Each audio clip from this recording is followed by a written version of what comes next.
Hey everyone, it's part 2 of my competition tutorials, and in this one, we're covering everything you need to know when it's time to solve your cube. How to start the timer, how to sign the scorecard, and what to avoid to make sure you don't get any time penalties. All right, let's get into it.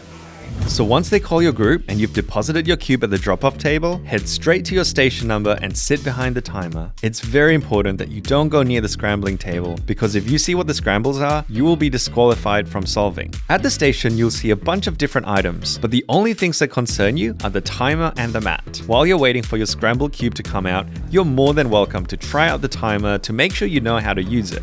If it isn't already, turn it on. And if it isn't already, reset the time to 0. To start the timer, place both hands on these pads, wait until the light goes green, which takes about a second, then lift your hands off. Notice the time immediately begins. And once you finish the solve, place both hands on the pads again, and the time will stop. It's pretty cool. But there are some things to watch out for. For example, if you don't rest on the pads long enough, the light may not go green before you start, and then unfortunately, that cube solve will be disqualified. Also, you need to make sure you start and end with your hands palm down on the pads, not like this or like this. Doing so may result in a time penalty. Hang on, what are time penalties? Glad you asked. The full description can be found in the WCA regulations, link in the description.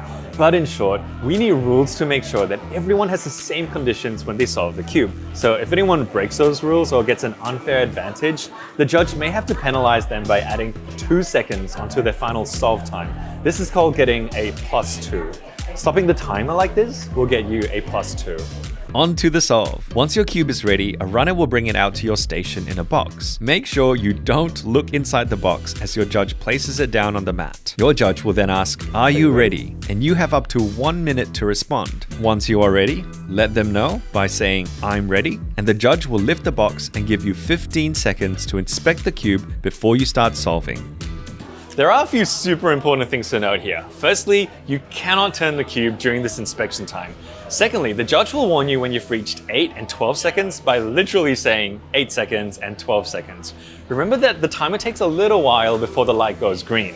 You'll find that most cubers place their cube down and their hands on the pad once the judge calls 8 seconds. If you take between 15 to 17 seconds before starting, it's a +2 penalty. And if you go over 17 seconds of inspection, it's disqualified. Our term for that is DNF, or did not finish. Solve as fast as you can, and once you've stopped the timer, the judge will record your time on the scorecard, sign it, and then hand it to you. Check that the judge wrote the correct time, then approve it with your signature or initials. Only sign after the solve is complete, never before. It's also important never to touch your cube once your solve is finished, because sometimes you might finish like this.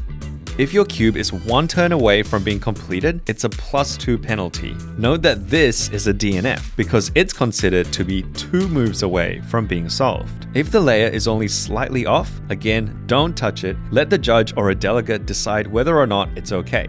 Once that's all done, a runner will come and collect your cube so it can be scrambled for your next solve. Okay, time for some crazy scenarios. What if during the solve, the cube falls into your lap, off the table, or some pieces pop off? Don't worry, just pick it up or pop those pieces back in the cube and keep going. Note that only you are allowed to fix it. The judge or others cannot pick the cube up or fix it for you mid-solve.